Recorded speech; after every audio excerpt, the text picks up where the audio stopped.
Quem não nasceu de novo não está plantado na casa de Deus. Vem para o culto, ouve a música, acha legal, gosta da poltrona, gosta da cadeira, do ar-condicionado, gosta das meninas, gosta do menino, gosta da saudação que o cara deu. Aí no domingo eu tô aí, na segunda eu vou na macumba, na terça eu vou no centro espírita, na quarta eu vou na balada, no quinta eu vou no bar, e cada um deixa a vida levar, deixa a vida levar eu. Não nasceu de novo. Mas quem nasceu de novo é trazido para dentro da casa de Deus. Aqui dentro quer ficar, daqui não quer sair. Salmo 92. Podemos ler? Verso 7. Brotam os ímpios como a erva, e florescem todos os que praticam a iniquidade, mas para serem destruídos para sempre. O versículo 12 diz assim: o justo florescerá como a palmeira, crescerá como o cedro no Líbano. Os que estão plantados na casa do Senhor florescerão nos átrios do nosso Deus. Na velhice ainda darão frutos, serão viçosos e florescentes, para anunciarem que o Senhor é reto.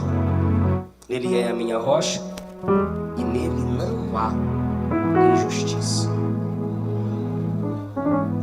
Isso aqui não vai continuar aqui, então seria bom que você mantivesse a sua Bíblia aberta. Amém? Tome seu assento, por favor. No livro dos Salmos, nós temos um gênero diferente dos outros livros da Bíblia. Ele é o maior em quantidade, mas não é o maior livro da Bíblia em volume. O maior livro da Bíblia em volume é o livro de Jeremias.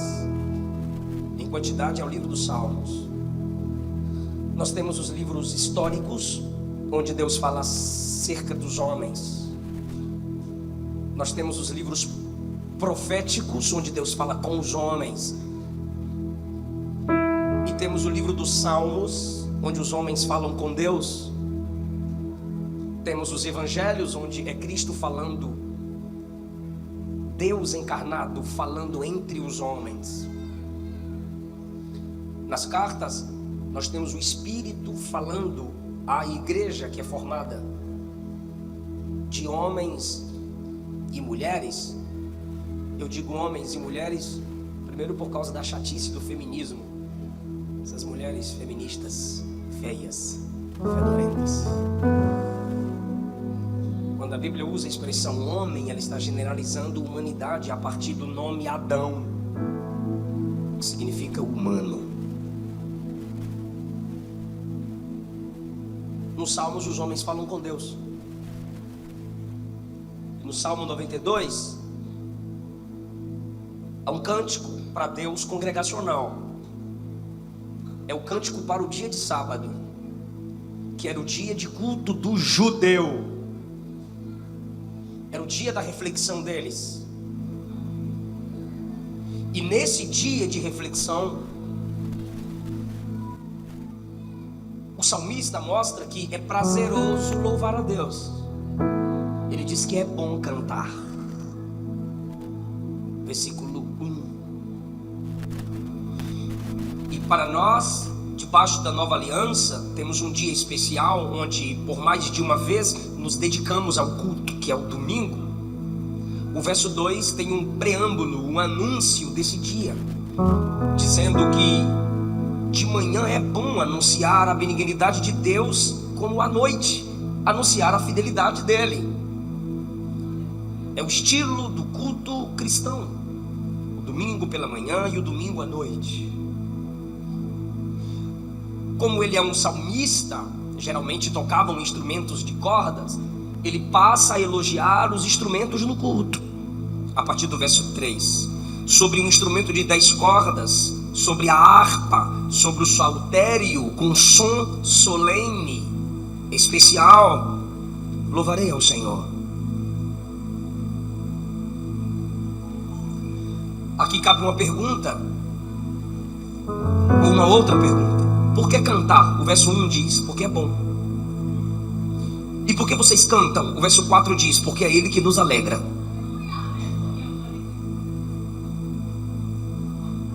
Você pode chorar quando estiver triste, mas deve cantar quando estiver feliz. Cantaremos, verso 4, porque o Senhor me alegrou com suas obras. Grandes são as suas obras, profundos são seus pensamentos. Está no verso 5. Quando ele diz que os pensamentos de Deus são profundos, é o que falamos ontem, são inescrutáveis.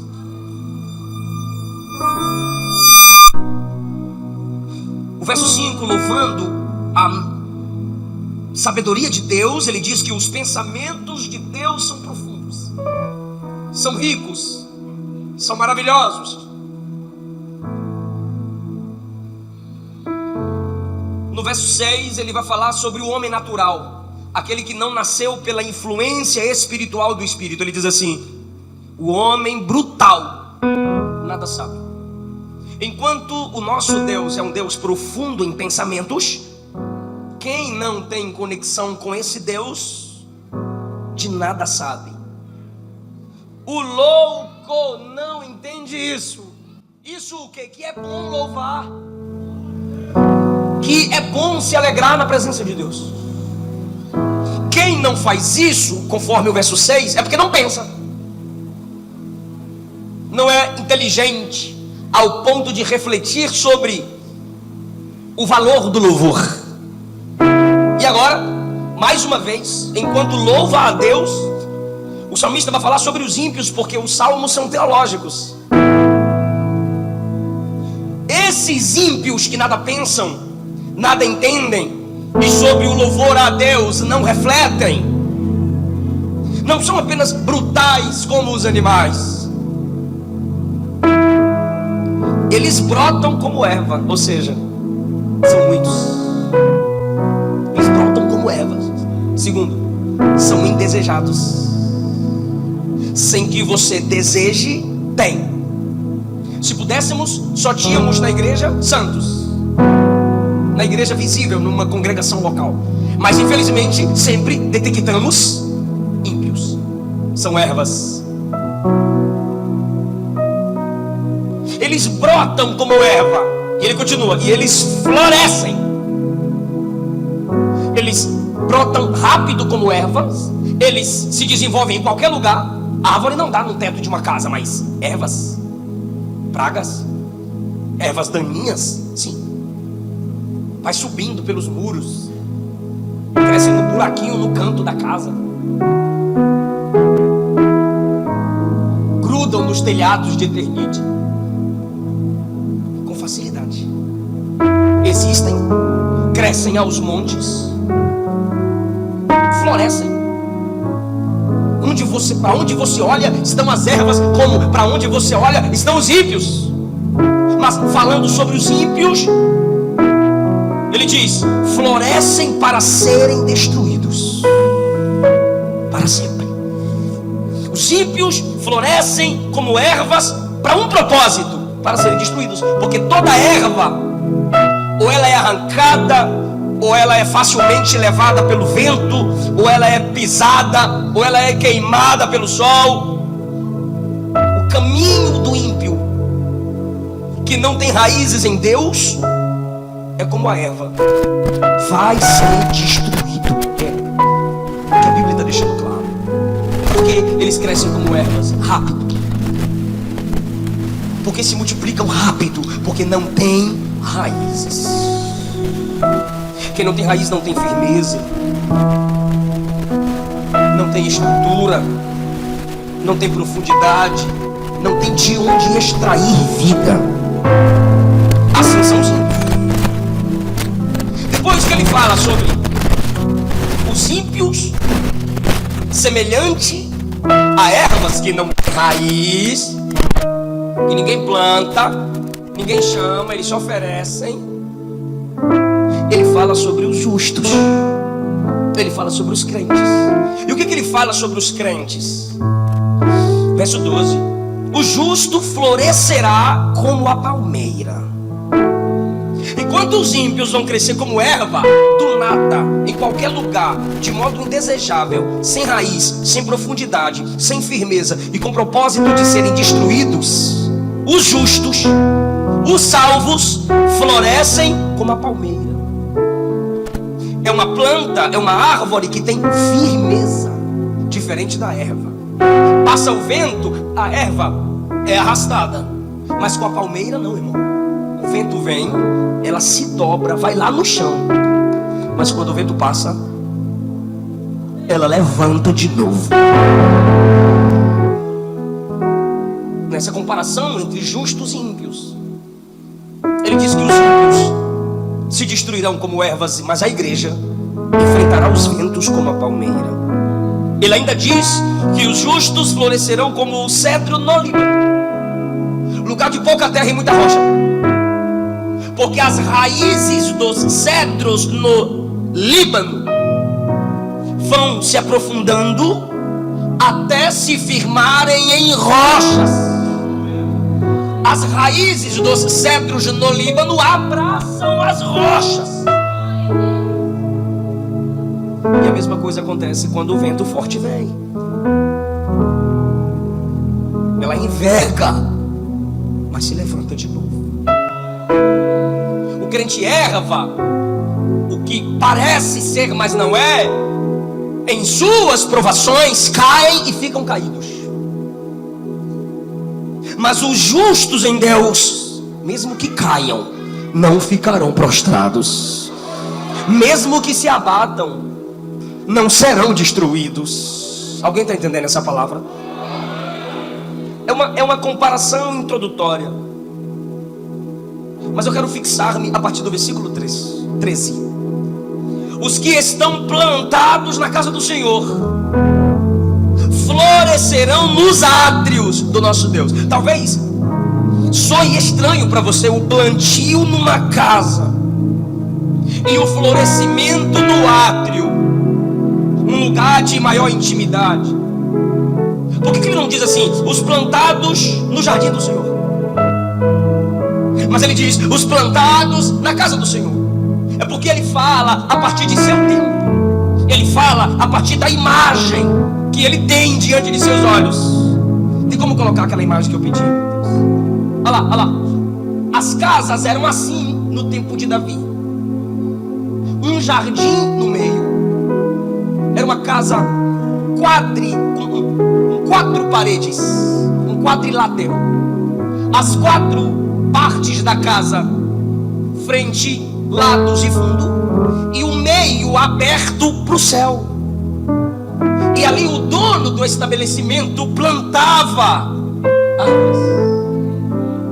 Muito obrigado. E cuidava dessas árvores como um jardim. Era sua responsabilidade zelar delas. Era sua missão, era o seu trabalho. Assim, nesse estilo de casa quadrilátero, Davi escreve que os justos são vistos por Deus desse modo. A igreja do Senhor é essa casa, e as plantas no meio somos nós. Fomos plantados. Agora, o que significa estar plantado na casa de Deus? Fixado na casa de Deus. É sobre isso que eu quero falar com vocês. Quando somos plantados na casa de Deus, somos plantados na casa de Deus, na família de Deus, em 2 aspectos. Primeiro, quando nascemos de novo. Quem não nasceu de novo não está plantado na casa de Deus. Vem pro culto, ouve a música, acha legal, gosta da poltrona, gosta da cadeira, do ar-condicionado, gosta das meninas, gosta do menino, gosta da saudação que o cara deu. Aí no domingo eu tô aí, na segunda eu vou na macumba, na terça eu vou no centro espírita, na quarta eu vou na balada, no quinta eu vou no bar, e cada um deixa a vida levar, que eu deixo a vida levar eu. Não nasceu de novo. Mas quem nasceu de novo é trazido para dentro da casa de Deus. Aqui dentro quer ficar, daqui não quer sair. Se essa planta, na imagem que vocês viram, era comprada, também fomos comprados pelo sangue do Cordeiro derramado lá na cruz. Somos plantados nessa casa em nossa profissão de fé, que se dá pelo batismo. Através do batismo nós somos publicamente trazidos para essa casa. Do mesmo modo como Cristo foi sepultado e ergueu com nova vida, nós também no batismo somos sepultados para o mundo e ressuscitamos para Deus e a sua igreja. Naquele momento que você levantou das águas, você no reino espiritual já nasceu como planta que brotou no meio do povo de Deus. Só é plantado nessa família quem nasceu de novo, quem passou pelas águas. Segundo lugar, os plantados, verso 13, na casa do Senhor florescerão nos átrios. Me ajude e diga plantados. Se essa planta foi plantada, isso quer dizer que não foi ela quem se plantou. Aleluia. Aleluia. Uma força externa a estabeleceu aqui. No dia que tu vê uma planta andando, tu expulsa. É demônio. Planta não se planta. Eu já ouvi alguém brigar com outro assim: se manca, ou... Mas na Bahia eu já ouvi assim: se plante. Não tem como. Diga: planta não se planta. Do mesmo modo, nenhum homem se salva. Os plantados. Lembra do Salmo 1? Eu lembro, mas não sei de qual não. Bem-aventurado o varão que não anda segundo o conselho dos ímpios, não se detém no caminho dos pecadores, não se assenta. Olha como o diabo nos planta no meio dos ímpios. A gente começa andando, a gente para e senta. É o processo. Anda ouvindo os conselhos dos ímpios, as músicas dos ímpios, as filosofias dos ímpios. Eu ouvi, gostei, top, dei like, me inscrevi no seu canal. De repente ele se detém no caminho dos pecadores, escuta as palavras dos ímpios, conta piada com os ímpios, ri do que os ímpios riem, se alegra com o que os ímpios se alegram,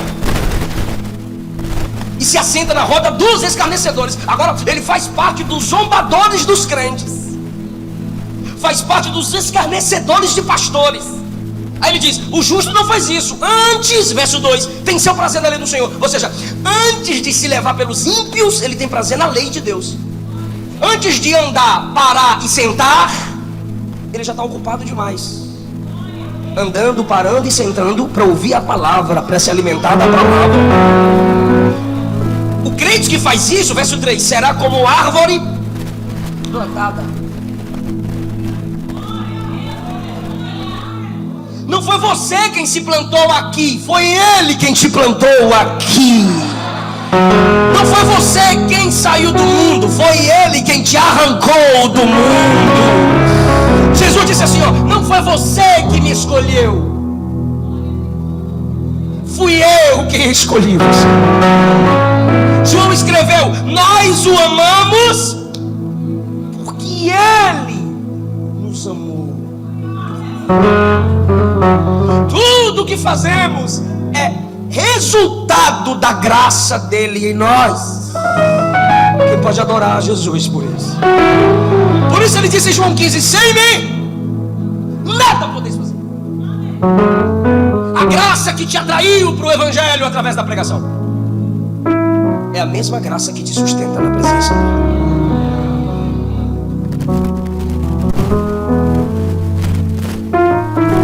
Os plantados, os semeados. Agora, se ela foi plantada, de onde ela veio? De outro lugar. Imagine esse processo, esse arrancar. Quem gosta de planta aqui? Cadê a vovó, a titia? Cadê os meninos que gostam de planta? Os meninos que gostam de planta. Lembra quando você tira a planta de um local? Aí a vovó fica: tadinha, cuidado, minha mãe arranjou com as plantas. É verdade, a dele também. Eu gosto de varrer casa. Eu fico espirrando com o pó, mas eu gosto de varrer. Vou varrendo. Aí eu batia assim nas plantas da minha mãe. Menino, eu levava cada tapão. Olha a minha planta! Bichinha! Quando tira, se eu for tirar é desse jeito, não sei como é que vocês tiram, né? Procura aqui um lugar mais firme. Deve ter um método. Não tem? Todo mundo escutou agora. Aí tira. Agora imagine você sendo arrancado com suas raízes no pecado, suas raízes na noitada, suas raízes nas drogas, suas raízes na carnalidade. Aí vem aquele líder perturbado, Mateus. Aí vem aquele evangelista perturbado, aquela cantora perturbada, aquela equipe de mídia Anitta, aquele pastor insistente, fica, vem pra Jesus, Jesus te ama, bora lá na igreja, vai ser massa, vai lá, não, mas eu tô drogado, vai drogado mesmo, filho do cão, bora, não, mas eu tô em pecado, vai em pecado mesmo, eu tô cheio de capeta, vai com os capeta, bora, e você vai insistindo, você vai perturbando, você vai evangelizando. Aí você chega aqui, você ouve a palavra, seu coração é quebrantado, e você vem à frente e diz, eu quero Jesus, eu quero mudança pra mim. Só que quando acaba o culto, você está voltando para casa, os crentes já estão cada um na sua casa, e você chega em casa, deita na cama, ih, sou crente. Aí a piriguete manda, oiê. Aí o amigo da balada diz, 10,5 passa aí, é nós hoje, né, velho? Aí você diz, ixi, sou crente, como é que eu falo? São raízes. Aí você diz, não, peraí, vou colocar uma pregação aqui. Aí foge do coaching. Por que eu falo de coaching, vocês ficam caladinhos? Aí foge do massageador de ego e vai lá para uma mensagem, cruz. Aí põe outra mensagem, juízo final. Aí põe outra mensagem, inferno, renúncia. E aquilo dói.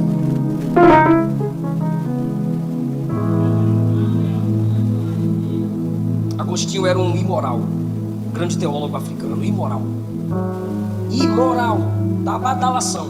E onde ele passava na rua, as mulheres da vida gritavam, Agostinho, ó Agostinho. E ele, ó, soldado somos de Agostinho, por que você não responde? Ele parou e disse, tem uma nova vida, portanto tem um novo nome. Ai, que top, olha que resposta, hein? Esse cabra é muito top, pastor. Irmão, só ele sabe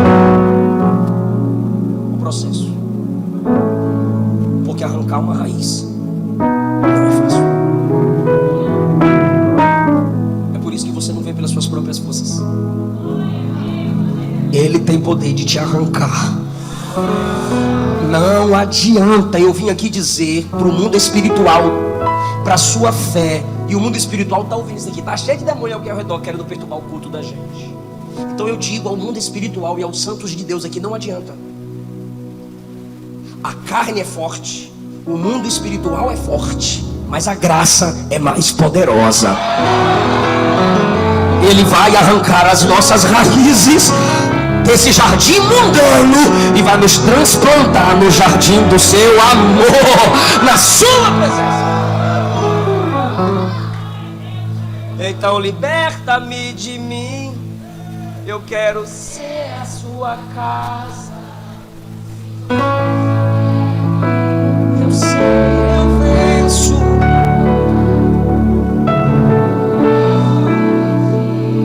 Até que não haja mais espaço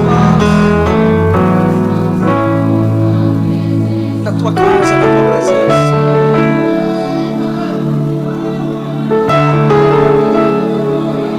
Fica na presença dele, mesmo fraca, mesmo alguma raiz sobrando e te grudando lá atrás, fica aqui. Um jovem mandou uma palavra para mim no direct, pastor, eu não sabia que ser crente era tão difícil. Eu disse, parabéns pela descoberta verdadeira. Porque quem pensa que ser crente é fácil não sabe o que é evangelho. Ele arranca nossas raízes depois de ter se aprofundado tanto no pecado. a planta é desenterrada, raízes soltas, e aquelas raízes tem que abrir mão daquela velha vida que tinha, ser carregada para um novo lugar para florescer. Então eu lhe digo o seguinte, irmão, se você é o que sempre foi, Deus vai te dar graça hoje para que você não seja sempre o que você foi. Porque a árvore plantada, se ela já é árvore, o texto não diz semente, o texto diz. Então essa árvore plantada na casa dele, ela foi arrancada de algum lugar. Então o ambiente já não é o mesmo. De onde ela recebe vida é totalmente diferente do lugar de onde veio. Quando você é plantado na casa do Senhor, até seus pecados mudam. Seus desejos são outros. Mesmo pecando, pastor? Mesmo pecando. Porque outrora você pecava desejando pecar e viver nessa prática. Hoje, ainda que você peque, seu desejo é ser liberto. E aquilo que você cometeu ontem não comete mais hoje. E o que cometeu hoje não vai cometer amanhã. Porque se a conversão de um pecador se dá no momento, a santificação é um processo por toda a vida. É por isso que Jesus disse que ele é porta e caminho. Porque na porta imaginária aqui, eu passo em um momento. Eu recebo Jesus como meu Senhor e Salvador. A porta é um momento. Eu creio na palavra que eu ouvi. Mas ele não diz que ele é só porta. Ele diz que ele é. Depois que você crê, aí passo a passo, você vai crescendo e suas raízes antigas vão sendo renovadas e vão saindo desses grudes mundanos e procurando novas fontes, novas rochas para se firmar. Ser plantado como árvore na casa do Senhor significa não apenas que uma grande mudança ocorreu, mas que há vida em nós. Alguém aqui plantaria um galho morto? Alguém plantaria um toco morto? Uma árvore queimada e morta? Não!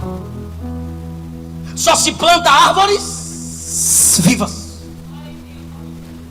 Se estamos plantados na casa dele, é porque há vida em nós. Você riria de mim se eu dissesse: eu vou plantar um poste. Poste não tem vida para ser plantado. Vou plantar uma pilastra. Não, vai estabelecer, vai colocar, vai fincar.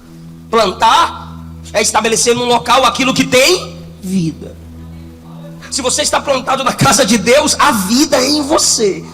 A palavra dele é vida. O Espírito Santo é o Espírito de vida. O Jesus que te salvou diz que é verdade, caminho e vida.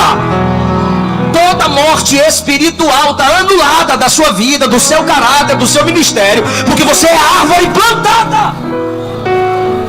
Eu nunca vi Jesus participar de velório. Tu já viu? Na realidade ele é um estraga-velório.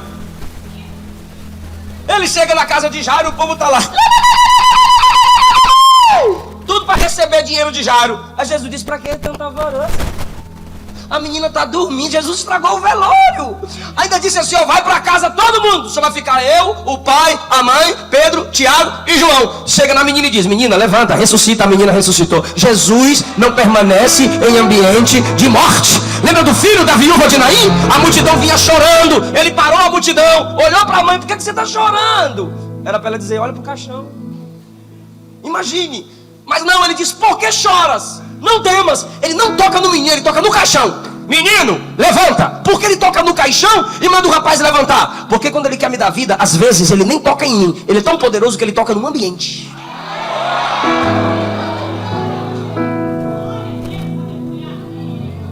E Lázaro? Já tinha 4 dias. Marta e Maria ainda choravam, porque o luto por alguém rico e amado durava muito tempo. Jesus chega no 4º dia e diz: Marta, chora não. Aí ela quer discutir escatologia, que até hoje o povo discute. Você é pré? Eu sou pós. Aí chega o Nutella: eu sou mid, que é a mais fraquinha. Aí Marta quis discutir escatologia com Jesus. Jesus disse assim: Marta, não chora. Eu sou a ressurreição e a vida. Aí Jesus fala de escatologia agora. Quem crê em mim, ainda que esteja morto, viverá. Aí ela diz: oxe, escatologia eu entendo, Senhor. Eu sei que ele há de ressuscitar na ressurreição do último dia. Aí Jesus diz: ele vai ressuscitar. Ela: eu sei, só no último dia, eu estou ligado. Se crer, verá a minha glória. Aí ela vai atrás de Maria: o mestre está te chamando. Coisa de irmã, Jesus não chamou nada. Mas ela vai atrás de Maria: o mestre está te chamando. Ou seja, vai lá discutir teologia. Aí Maria chega e diz: eu vou discutir teologia com o verbo? Eu vou discutir teologia com a própria sabedoria encarnada? Vou nada. O que você vai fazer, Maria? Vou cair de joelho e vou chorar na presença dele. Ela cai de joelho e faz a mesma oração de Marta. Se o Senhor estivesse aqui, meu irmão não teria morrido. Ela está dizendo: a sua presença é poderosa, evitaria a morte. Com Marta, que chega e não se ajoelha só para discutir escatologia, Jesus debate. Mas com Maria, que chega e fica de joelho chorando, Jesus diz: me leva lá onde ele está. Aí ela diz: vem ver. Ela leva Jesus onde está Lázaro. E ele grita: Lázaro, vem para fora. Ainda bem que ele chama pelo nome. Se ele não chama pelo nome, só dissesse assim: ressuscita. Todo mundo estava morto ia ressuscitar. Mas ele queria chamar só Lázaro: Lázaro, vem para fora. Eu não sei se o cabra veio pulando, veio voando, porque ele chegou na porta do túmulo todo enfaixado.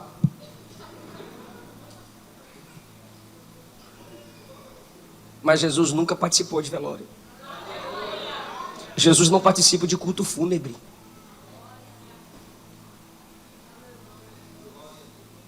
Ele é Deus de vida. É por isso que você está plantado. Porque há vida de Deus em você. Paulo disse aos Gálatas no capítulo 2, versículo 20: eu já estou crucificado com Cristo. Portanto vivo não mais eu, mas é Cristo que vive em mim. Romanos 8, ele diz que não há nenhuma condenação para os que estão em Cristo Jesus, que não vive segundo a carne, mas vive segundo o Espírito. Porque a lei do Espírito que em nós opera gera vida. Essa vida, ele está falando de uma vida espiritual, irmão. Ele está falando de vida de Deus. O que é vida de Deus em mim, pastor? É sua vida de oração viva. Seu desejo por leitura da palavra, vivo. Seu desejo de congregar, vivo. Aí eu te pergunto, claro, é uma pergunta retórica: existe dentro de você uma respiração, além dessa respiração da alma, uma respiração do espírito? Sonoplasta, coloca um pouquinho de volume aqui para mim. Existe dentro de você o sopro da oração, que mantém sua alma conectada com o céu. Existe dentro de você uma viva adoração. Enquanto o nome de Deus é louvado, enquanto a igreja canta, você sente pelo menos desejo de louvar. Está vivo em você aquele desejo evangelístico, vontade de falar de Jesus aos outros. Se isso estiver vivo, é sinal de que você foi plantado, foi plantada na casa do Senhor. Uma outra lição de estar plantada, irmão: imagine essa casa como aquela imagem que vocês viram, e essa planta no meio das quatro paredes, porque ele trazia, o dono da casa trazia um solo fértil, mas muito fértil, para que a árvore plantada criasse raízes e se desenvolvesse bem. Ou seja, se ele traz a árvore e a planta, a árvore está plantada, eu te pergunto, as raízes daquela árvore usufrui ou não da casa? Eu fiz uma pergunta e não é retórica, vou perguntar de novo. As raízes de uma árvore plantada usufruem ou não da vida do solo? Sim. Porque ela foi plantada, ela vai fincar as raízes, porque essa é a natureza da árvore. Ela vai aprofundar suas raízes até encontrar água e rocha. Ela vai até encontrar. Enquanto não acha, ela não para de descer. Ou seja, plantei na minha casa, plantei no meu solo, e eu permito que você usufrua dos benefícios do meu solo, da minha casa, do meu lar. Aí eu pergunto, eu bato muito em crente que só quer explorar da igreja, mas tem outro tipo de crente que não consegue usufruir dos benefícios na igreja. Uma conferência como essa, tem gente que está aqui hoje, mas poderia estar ontem e hoje. Tem gente que esteve aqui ontem, mas poderia novamente estar aqui hoje. São pessoas que não sabem usufruir do solo da casa onde foi plantado. A árvore precisa ser inteligente e plantar as raízes. Fica perto de quem ora. Tu vai reclamar menos da igreja e vai receber mais a graça que se manifesta nela. Se liga na palavra pregada. Deus vai falar com você. Onde? Ali onde você congrega. Lembra que você queria desistir? Alguém veio e profetizou para você não desistir. Lembra que você queria acabar com tudo? Alguém veio, abriu a Bíblia e te exortou para não acabar com tudo. Você precisa aprender a usufruir da comunhão na ceia. Se esforça para estar na casa do Senhor na ceia. Se esforça para participar da mesa dos santos. O que é isso, pastor? É a árvore usufruindo do terreno onde foi plantado.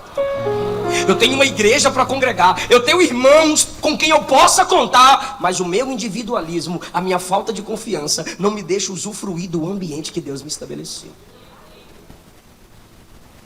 Estou na igreja, mas não confio em ninguém. Quem não confia em ninguém não é digno da confiança de ninguém, porque se alguém te desse confiança, saberia de tantos podres que há na sua vida. Deve ser por isso que você não quer mais confiar em ninguém. Se você foi plantado na casa de Deus, você tem que confiar um no outro. Você tem que confiar na sua liderança. Você tem que confiar que Deus habita na casa. Não, eu não estou no culto por homens. Meu negócio é com Jeová. Vá levitar. Assim, ó. Quarta pessoa da Trindade. Ninguém está aqui para Jesus apenas. Se você olhar para Deus e disser, Senhor, eu quero tu, eu quero ser cheio de tu, Ele vai dizer assim, vá para minha casa. Por quê? Porque a igreja é o meu corpo, a igreja é a minha noiva, é nela que eu levanto profetas, é nela que eu tenho adoradores, esta é a minha família. Não, mas meu negócio é orar no monte, longe de tudo e todos. Sério? Eu oro no monte. E não critique não, pastor Eliseu. Por quê? Porque Moisés orou no monte, Elias orou no monte e Jesus orou no monte. Primeiro, quem deles mandou orar no monte? Eu não estou demonizando o monte, não. Eu só estou respondendo a mesma altura dos irônicos da internet, que quer debater teologia sem nunca ter estudado teologia. Então não confunda o gênero literário, história, narrativa, com mandamento. A Bíblia manda a gente orar no monte? Fala não. Mas ela manda orar no quarto fechado? Sim. Se você só ora no monte e não ora no quarto fechado, não adianta nada orar no monte se não fechar a porta do quarto. Agora, pode orar no monte? Pode. Qual é o problema? Desde que você entenda que você não tem que subir no monte para se desligar da igreja. O cara sobe no monte para orar, aí desce de lá igual o dragão. Tô cuspindo fogo. Aí o cabra desce do monte e alguém pergunta, são que horas? 11 remené velha. O cara perde a capacidade de argumentar e conversar como ser humano normal. Larga de ser bestalhado, irmão. Vamos usar os mesmos exemplos que os oradores de monte usam. Moisés, quando que Moisés orava no monte? Quando Deus mandava ele subir para receber uma revelação. Mas a revelação era para passar para quem? Para quem? Para o povo. Jesus orava no monte? Jesus não orava no monte, não, eu vou meter água. Sempre que Jerusalém era muito barulhenta, os cascos dos cavalos nas pedras de Jerusalém, e o povo na feira, olha o coentro, olha o cominho, olha o tomate, olha a banana, olha o jegue, o cavalo, as éguas, era muito barulho. Aí Jesus ia para o monte. Para quê? Primeiro, para ficar sós com o Pai, se desligando dos barulhos. E hoje, é só tu desligar o celular.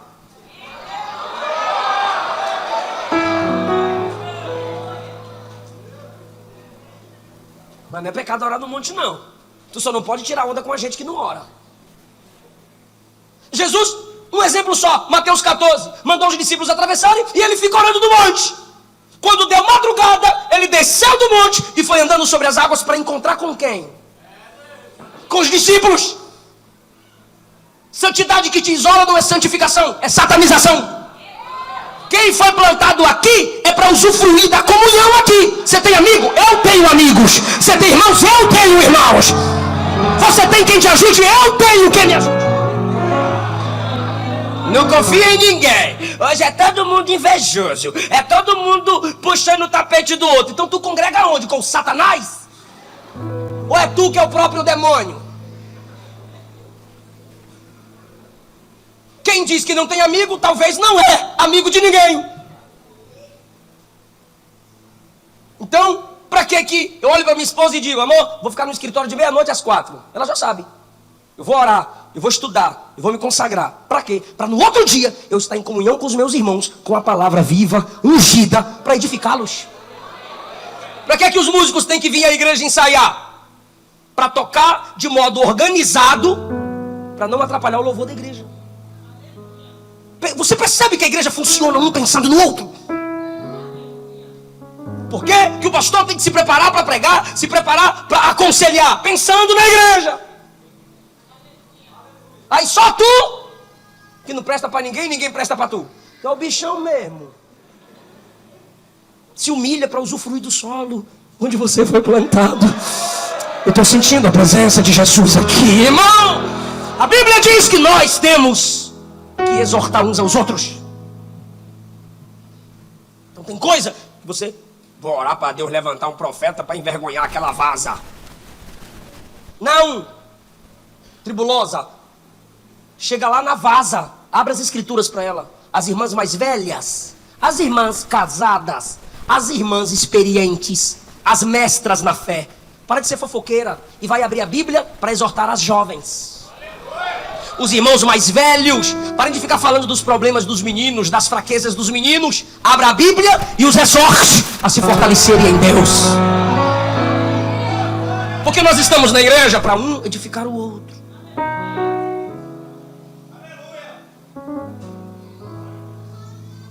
Lance suas raízes, irmão. Usufrua da igreja. Quando você ceia, você está usufruindo dos benefícios do solo. A equipe de louvor ensaia, os bichinhos, ó, os bichinhos jejua, e o cara do contrabaixo vai ensaiando, a irmã vai ensaiando para cantar música top, aí os bichinhos vêm aqui e faz, né, aqueles louvor, worship, e faz a divisão de voz, tal, a cantora nem de salto vem para ficar com mais liberdade, para não ficar cantando assim, né, a voz sair mais, e escolhe a música com maestria, aí tu vem pro culto.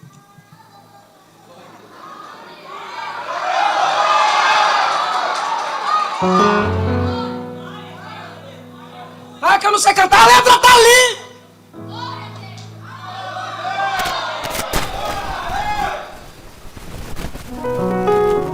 Vocês gostaram, né, jovens? Aí as irmãs do ciclo de oração, hora de madrugada, e faz aquele ciclo de oração. Aqui tem ciclo de oração? Aí as irmãs vêm pro ciclo de oração e ora para Deus derramar glória, derramar poder. Aí as bichinhas vêm pro ciclo de oração. E os jovens? Dormindo. Aleluia. E o professor da escola dominical? Meu Deus, eu dou aula domingo de manhã, me ajuda. E fica estudando e abre livro e pesquisa segunda, terça, quarta, quinta, sexta, sábado. Aí o domingo de manhã o cara tá empolgado para dar aula. Cadê você? Preguiçosa, preguiçoso. Não reclama da pizza, não reclama do sanduíche, mas reclama do preço da revista da escola dominical. Ah, meu Deus, aprenda, usufruir do solo onde você foi plantado.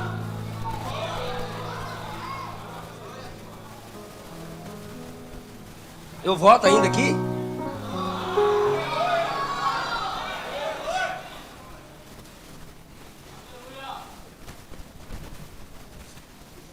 Os que estão plantados na casa do Senhor vão florescer. Ei, desigrejado, tu não vai florescer não, velho. Você não está plantado. Os plantados na casa do Senhor florescerão. Os que participam do ambiente vão florescer. Vão florescer. Quem está falando isso? Diga Deus. Quem inspirou o texto foi Deus. Então quem é que está falando aqui? Deus está falando que quem está plantado na casa dele vai fazer o quê? Ele está prometendo que vai? Se ele está dizendo que vai, vai. Aleluia! Pastor, por que eu vou florescer? Primeiro, porque ele está falando que vai. Satanás vai tentar te arrancar, as raposinhas vão tentar te incomodar, o vento frio vai soprar, mas ele disse que vai florescer. Então você vai florescer. Você vai fluir nos dons. Você vai gerar discípulos. Você vai ganhar almas. Você vai cantar com unção. Você vai aprender a pregar. Você vai interpretar a Bíblia. Vai florescer. Ele está prometendo, e quando ele promete, ele cumpre. Coloque seu coração nisso. Peça a Deus: Senhor, me ajude a florescer. Chega desse negócio que vem para a igreja, senta e diz: canta, cantor, prega, pregador, que daqui a pouco para casa eu vou. Não, tem que florescer. Pega essa mensagem aqui e reprega ela. Pega as anotações e posta, em vez de ficar lá no Instagram. As irmãs ainda passam, agora os machos. Ah, véi. Só falta chamar as irmãs de miga.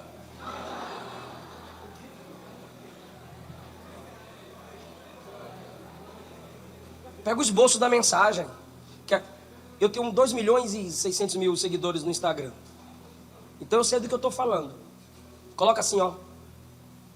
Coloca uma foto sua, bonitinho, de terno. Ou sem terno. Mas coloca uma foto bonitinha. Pega o iPhone do Mateus. Tira uma foto aqui. Aí você põe um pé para trás, outro para frente. A mão no bolso. E segura aqui no casaco ou no... Não, pé para trás, o pé para frente, a mãozinha aqui, eu segurando a Bíblia. E não olhe para a câmera, olhe para o lado.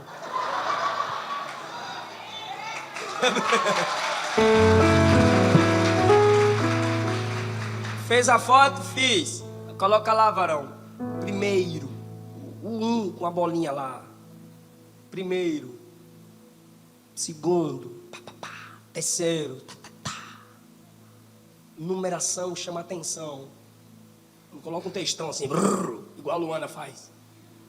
Essa mulher que gosta de texto é minha esposa. Hoje ela fez um textão. Aí no final, eu estava lendo tudo, falei, ufa, acabou. Aí no final, continua nos comentários. Tadinha da bichinha. Resume a pregação lá.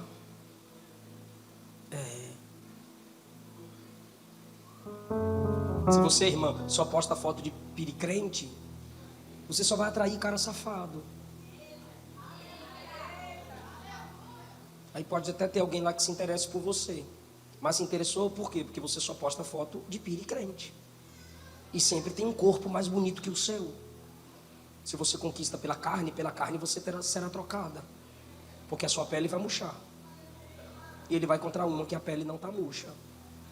Mas foi o jeito que você conquistou.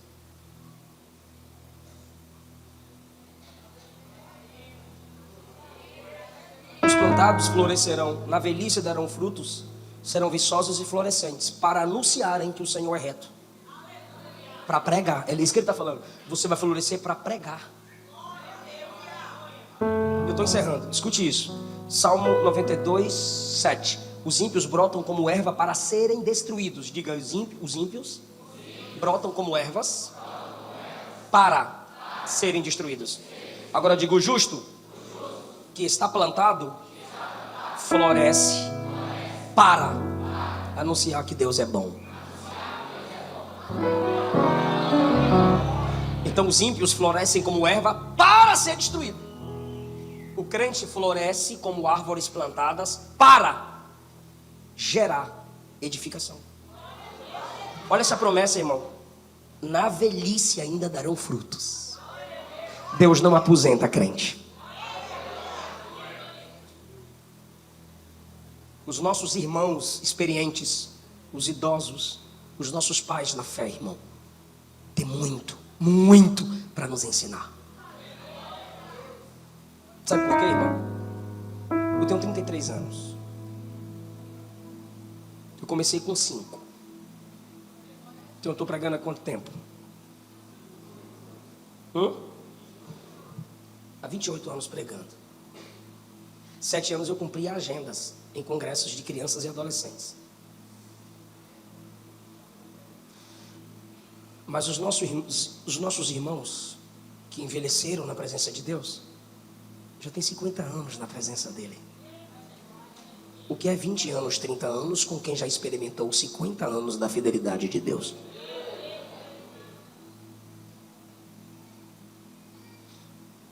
Lembra daquela foto? Tinham quantas paredes, quantos lados? Eu encerro agora. Você disse que tinha 4 lados. O vento sopra, sim ou não? O sol aquece sobre a planta, sim ou não? Sim. A geada vem, sim ou não?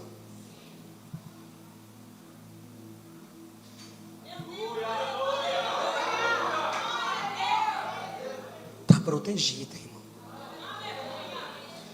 Eu orava no hotel e meditava nesse texto, e Jesus dizia: fala para eles, vão florescer mesmo na velhice, porque sou eu quem guardo, sou eu quem protejo. 1000 cairão ao teu lado, 10.000 à tua direita, mas tu não serás atingido. O anjo do Senhor acampa-se ao redor dos que o temem, os livra. O diabo anda bramindo como leão ao derredor, buscando a quem possa tragar. Enquanto ele está ao derredor, o anjo do Senhor está ao redor para te guardar. Aleluia! Vale a pena estar plantado na casa de Deus, porque você está cercado. Está cercada. Tu lembra o que o diabo falou de Jó?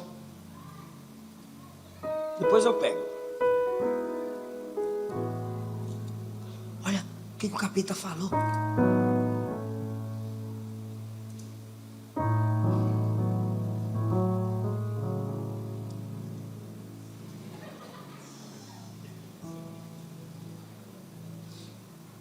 Tem como projetar o texto ou eu posso ler? É melhor ler logo. Jó 1:10. Olha isso, abre na sua Bíblia aí. Jó 1:10. Só voltar os salmos, que a gente está no Salmo 92. Não perde o Salmo 92, não. Já está lá? 1:10. Jó! Não é John. Jó. O ricão. J-O. Fala, igreja, lê lá, 1, 2, 3.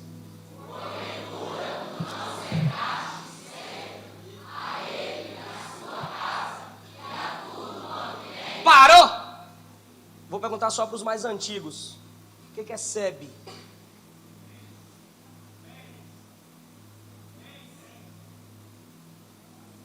Cercaste de? Ele está cercado. Deus cercou Jó, Deus cercou a casa, Deus cercou tudo quanto ele tinha. Aí o diabo disse, o diabo subiu diante, isso aqui é o capeta falando para Deus. Deus fala assim: tu viu Jó, que é reto, temente, se desvia do mal, é meu servo. Aí o capeta diz: você cercou ele. Sabe o que o diabo está dizendo? Eu não consigo entrar, eu não consigo atravessar. Ele está cercado. Guarda o que tem para que ninguém tome a sua coroa. Guarda a sua fé. Quanto mais fé você tem, quanto mais dependência você tem, ele te guarda. O guarda do povo de Deus não dorme, ainda que destrua seu corpo. Jesus disse assim: não tema quem pode matar o corpo, mas não pode tocar. Não. Fica em pé.